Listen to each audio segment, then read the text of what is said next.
Magandang araw sa inyo mga kaibigan. Itong ating almusalita sa araw na ito, April 27. Pasensya po sa itsura. I just underwent surgery yesterday and sa loob ng ilang araw hindi pwede matanggal yung takip ng operasyon na ginawa sa aking ilong at sa aking shoulder.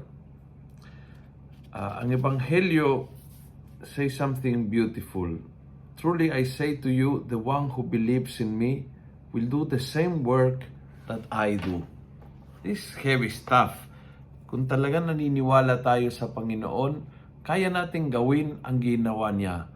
Dahil as we reflected yesterday, nag-ooperate tayo sa kanyang kapangyarihan.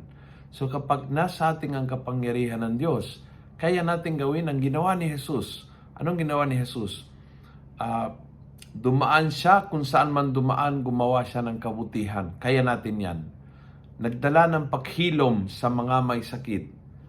Maybe not physically, but definitely we can bring emotional, spiritual healing. Kaya natin gawin yan.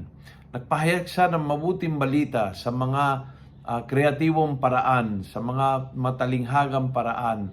Pinahayag na ang Diyos ay malapit na sa mga tao na naramdaman na ang layo ng Diyos sa kanila. Kaya natin gawin yan.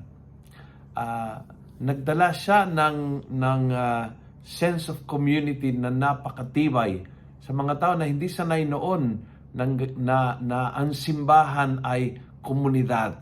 Ang simbahan ay hindi lang struktura, ang simbahan ay hindi lang patakaran, alituntunin, kundi ang simbahang komunidad. Yan ang ginawa ni Jesus.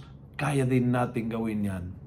Kung tayo ay nasa Kanya, kaya nating pahintulutan ng Kanyang kapangyarihan ay umuobra sa ating buhay. And that's fantastic. That's incredible. That's beautiful. Kung nagustuhan mo ang video ito, pass it on. Punuin natin ang good news ang social media at gawin natin viral araw-araw ang salita ng Diyos. And if it's not too much to ask, say a little prayer for me for a quick and fast recovery mula sa operasyon na ito. And God bless.